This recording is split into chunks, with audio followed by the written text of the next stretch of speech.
वल्लभनगर और धरियावद उपचुनाव में परवान पर प्रचार।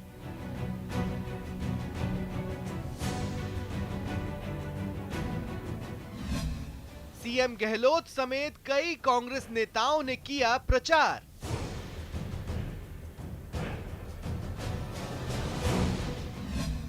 सतीश पूनिया, अरुण सिंह समेत कई बीजेपी नेताओं ने दिखाया दमखम।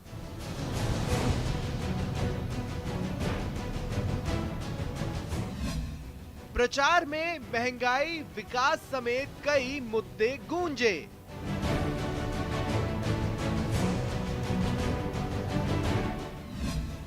क्या 2 सीटों से तय होगा जनमत का आकलन?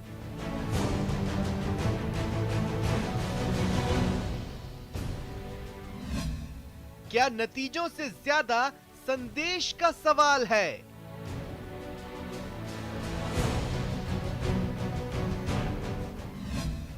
संख्या नहीं, साख का चुनाव।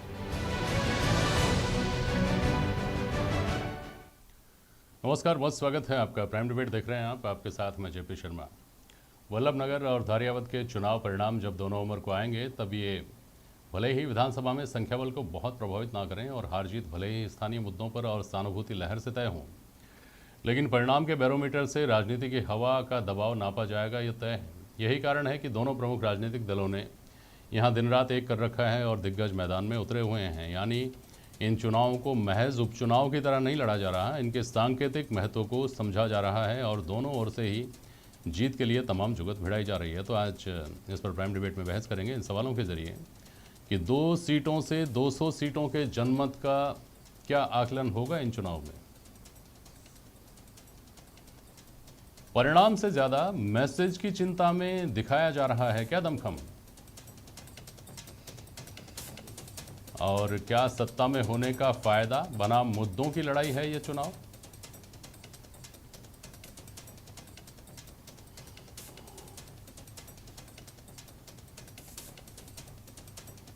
कांग्रेस प्रवक्ता आर तिवारी साहब, भाजपा के प्रवक्ता राखी राठौड़ जी हैं और महिपाल महिला जी हैं आरएलपी के प्रवक्ता, और साथ में अवधेश आकोदिया जुड़े हुए हैं हमारे वरिष्ठ पत्रकार। बहुत स्वागत है आप सभी का।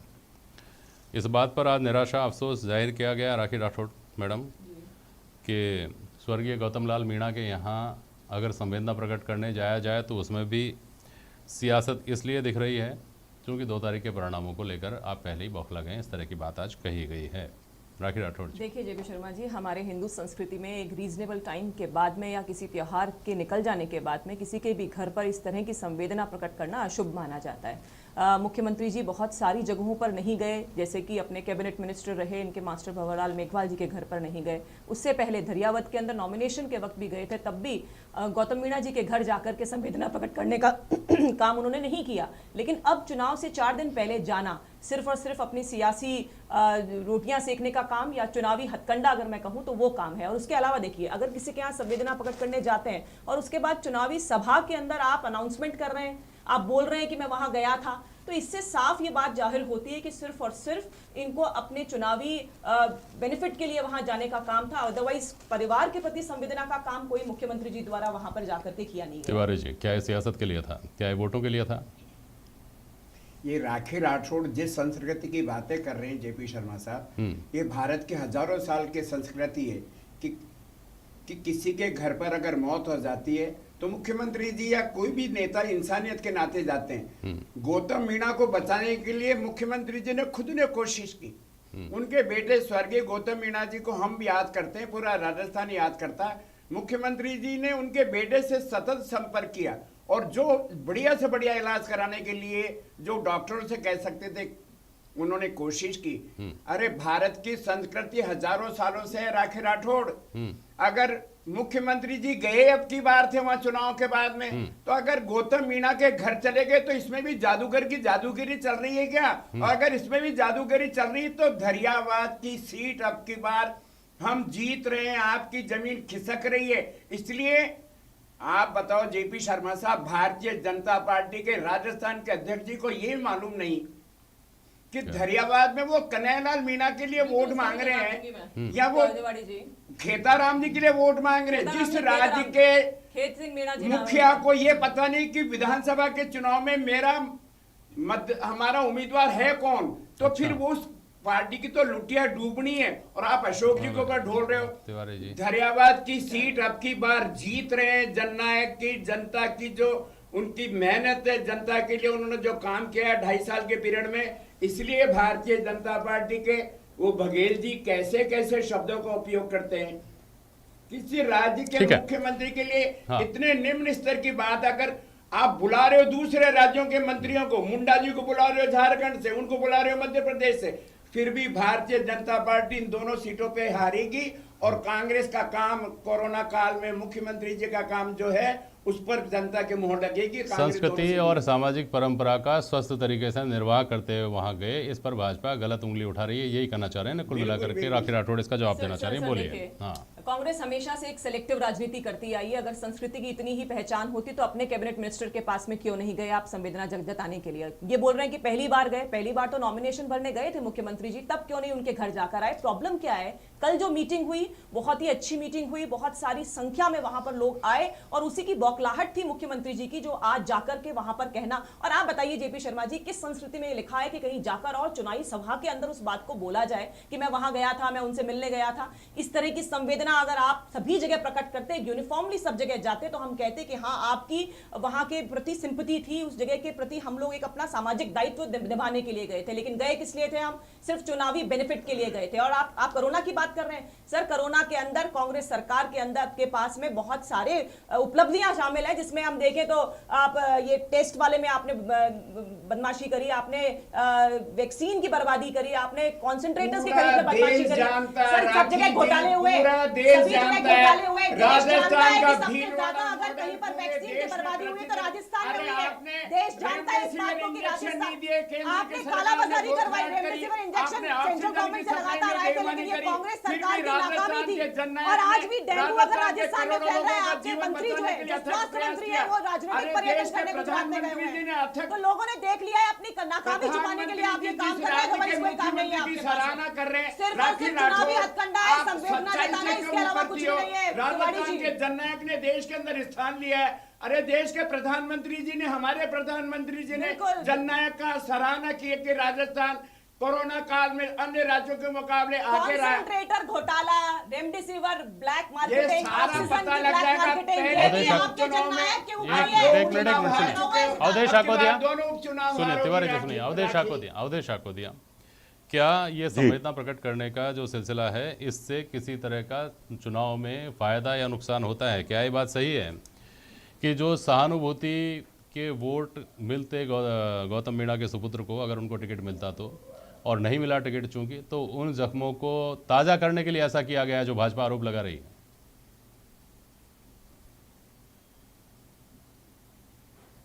बिल्कुल, देखिए अशोक गहलोत जिस तरह की महीन राजनीति करते हैं, उनका कोई भी मूव जो होता है वो नॉन पॉलिटिकल नहीं होता है। 24/7 वो पॉलिटिक्स करते हैं और उनका कोई भी मूव नॉन पॉलिटिकल नहीं होता है। तो वो वहाँ गए हैं, वहाँ उपचुनाव है, सबको पता है कि उनकी मृत्यु हुई थी, बीजेपी ने उनके बेटे को टिकट नहीं दिया जो इतने बड़े दावेदार थे वहाँ से। उसके बाद उन्होंने बगावत भी की, बाद में उनको मनाया गया, लेकिन मनाया दूसरी जगह भी गया था। जो पिछले उपचुनाव हमने देखे थे वहाँ पर भी इस तरह, सहाड़ा जो विधानसभा थी वहाँ पर भी इस तरह की घटना हुई थी पूरी की पूरी, तो वहाँ पर भी मनाया गया था। लेकिन अल्टीमेटली वो कितना माने और कितना उन्होंने पार्टी के प्रत्याशी के पक्ष में चुनाव प्रचार किए, हम सबने देखा। तो एक जख्म है जिससे भारतीय जनता पार्टी ऑलरेडी गुजर रही थी, उसका दर्द झेल रही थी दरियावद में। उस जख्म को जाके मुख्यमंत्री अशोक गहलोत ने कुरेद दिया है। और इसमें मैं कुछ भी बुरा नहीं मानता हूं, क्योंकि जब आप राजनीति में होते हैं, जब आप चुनाव जैसा एक बड़ा आयोजन होता है, तो वहां पर कोई भी इस तरह की चूक कोई नहीं करना चाहता है। जिसको मौका मिलता है वो इस तरह का मूव करेगा ही, और यदि कोई ऐसा करता है तो वो एक इंटेलिजेंट मूव कहलाया जाएगा और उस पर सवाल उठाने का कोई मतलब नहीं है, क्योंकि हर पार्टी इस तरह का काम कमोबेश करती है जब उसे मौका मिलता है। ठीक है, राखी राठौड़ मैडम, दो प्रयोग इन दो सीटों के चुनाव में आपने किए। एक तो आपने यह संदेश देने की कोशिश की कि परिवारवाद से परहेज किया जाएगा और परिवारवाद से आपने परहेज़ किया। दूसरा मैसेज आपने ये देने की कोशिश की कि हमने अपने वरिष्ठ नेताओं की बात इतना तो हम रखेंगे ही रखेंगे कि वो जो कह रहे हैं उनको टिकट भले ही नहीं दे पाएँ, लेकिन जिनको वो नहीं चाह रहे उनको तो टिकट हमने नहीं दिया।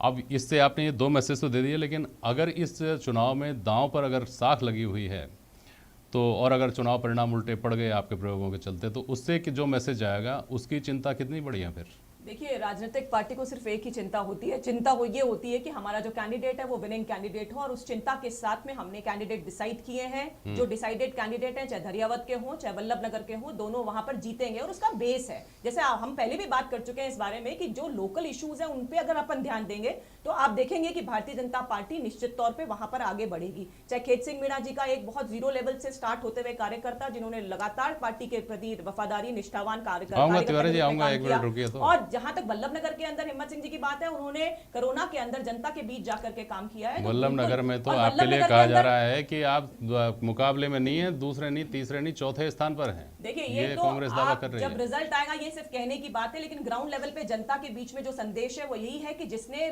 प्रॉब्लम के वक्त में जनता के बीच में जाके काम किया, मुख्यमंत्री की तरह नहीं जो 18 महीने के बाद में आज सिर्फ चुनाव जीतने के लिए जनता के बीच में आए, अदरवाइज जनता को कामों से उनको कोई सरोकार पहले कभी भी नहीं था। तो ये लोग देख रहे हैं। और वल्लभ नगर में वैसे भी जो कांग्रेस कैंडिडेट है उनकी आपसी पारिवारिक फुटबॉल इतनी खतरनाक है कि जीत वहां पे हो ही नहीं सकती। ठीक है, महिपाल मेला, बावजूद इसके कि आपकी 4 सीटें विधानसभा में, आपकी 1 लोकसभा में सीट, उसके बावजूद भाजपा भी और कांग्रेस भी, आपको अभी तक आपका गठबंधन था उस अवधि को छोड़ दीजिए, वोट काट चुनाव में जब भी आप जाते हैं तब की बात कर रहा हूँ, आपको वोट काटने वाली पार्टी ही मानते हुए आए हैं।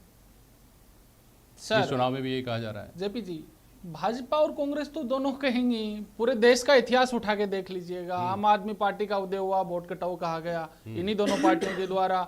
सपा बसपा का उदय हुआ, इन्हीं पार्टियों के द्वारा वोट कटाव कहा गया। बंगाल में तृणमूल कांग्रेस का उदय हुआ, इन्हीं के द्वारा वोट कटाव कहा गया। जहां जहां क्षेत्रीय पार्टियां, हमारे पड़ोसी राज्य हरियाणा में जब इनेलो का उदय हुआ तब वोट कटाव कहा गया, पंजाब में अकाली दल का हुआ तब यही कहा गया। जहां जहां क्षेत्रीय दल उभरे हैं, इन दोनों राजनीतिक पार्टियों की जड़ें हिली हैं, इसमें कोई दो राय नहीं है। तो राजस्थान में तीसरा ऑप्शन बन के कोई राजनीतिक पार्टी उभर रही है तो ये तो यही करेंगे। और राखी राठौड़ जी ये कह रहे हैं कि कोरोना काल में हमारे प्रत्याशी ने अच्छा काम किया है, तो क्या कारण है कि आपका प्रत्याशी आज राष्ट्रीय लोकतांत्रिक पार्टी के सिंबल पे वल्लभ नगर से चुनाव लड़ रहा है? ये बात हम ठीक है, अरे मैडम जी की बात की सर मैंने, मैं हाँ नहीं ठीक है, अच्छी बात है।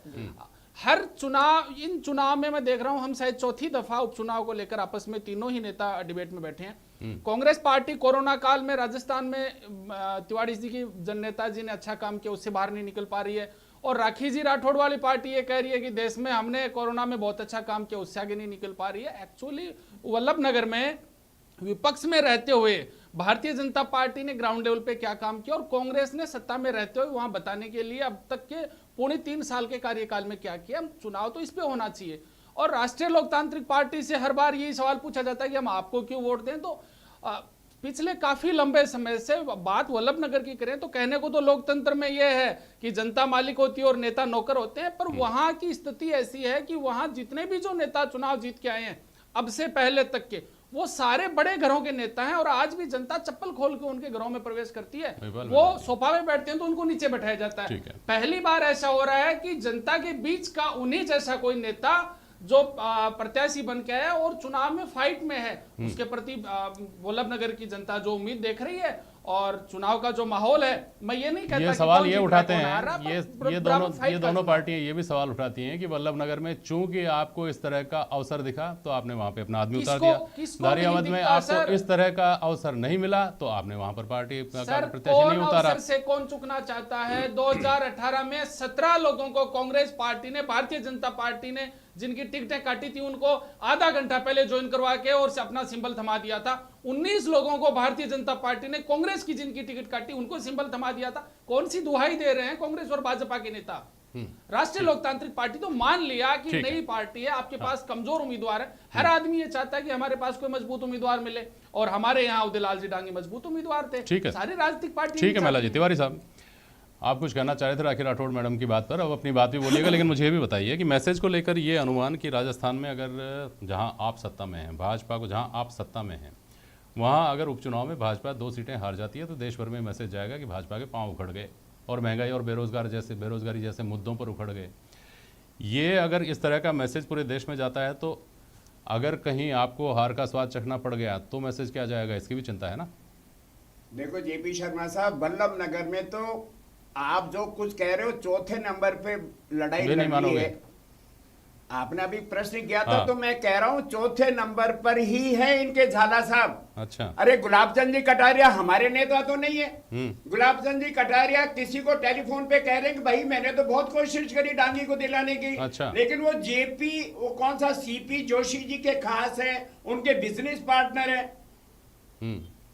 आप बताओ, जब भारतीय जनता पार्टी की फूट चाहे धरियावत सीट हो चाहे बल्लभ नगर सीट हो, इनके सारे नेता आपस में लड़ रहे हैं तो ये तो चौथे नंबर की लड़ाई है। ठीक है। हमारे कांग्रेस की प्रीति शेखावत अपने दूसरे पति नंबर के पे कौन है? अधूरे कामों को पूरा करेगी। हाँ। अपने ससुर जो 6 बार वहां के बल्लभ नगर से ठीक है। जीत करके गए, वो आगे जो तिवारी। मंत्री रहे उनके काम पूरे करेगी और पूरे देश में मैसेज आएगा कि राजस्थान की दोनों सीटें यूपी में आने वाले समय पे चुनाव है। छोड़िए ना ये यूपी को। महंगाई का जो तिवारी मुद्दा है, तिवारी साहब अरे क्यों राखी यूपी में राठौर, जा रहे हैं? महिला साहब ने कहा कि आपकी शुभकामनाएं नेता देता हूं कि प्रियंका आपके गांधी उम्मीदवार वहाँ को आपकी जमानत नेता छूट- प्रियंका गांधी वहाँ जमानत संपूर्ण बचाने कर्जमाफी के की लिए बात एक करती मिनट है तिवारी जी। और मैं यहाँ साहब 3 आपको साल हो शुभकामना गए देता हूं तत्कालीन कि राष्ट्रीय आपके अध्यक्ष कह के उम्मीदवार गए थे को कर्जमाफी पे जमानत सर, बचाने के लिए सर, वोट झूठ मिल की जाए। हद होती है देश में तिवारी जो साहब, अरे महंगाई तिवारी साहब का सुनिए दौर ना, चल रहा है, जेपी आपकी शर्मा नेता साहब, यूपी में आज कर्जमाफी की एक सौ बात करती है, 15 रुपए राजस्थान में लीटर आपकी सरकार है, आप इस पे पेट्रोल कोई खरीद जवाब करके देंगे क्या? भारतीय जनता रोजाना पार्टी बहस के होती है देश इसके के ऊपर। अब नेता इसको छोड़िए, अब कैसा 1 मिनट चाहते हैं? अवधेश को दिया, मुझे बताइए, समय बहुत कम बचा है। 2 सीटों से 200 सीटों में लोगों के मन में क्या चल रहा है, ये चावल कितने पके हुए हैं, इसको देखना, ये बात कहाँ तक तार्किक लगती है। और ख़ास तौर पर इस बात को तो मद्देनज़र रखा जाना चाहिए कि चुनाव होने से पहले तक भले इसका महत्व नहीं हो, चुनाव होने से पहले तक जीत हार फैक्टर ये वो मुद्दे फला ढिमका सिंपैथी और सब कुछ है। चुनाव हो जाने के बाद परिणाम महत्वपूर्ण होगा, तब तो निश्चित तौर पर मैसेज का ही महत्व होगा ना, प्रदेश में भी और प्रदेश के बाहर भी। अवधेश को दिया।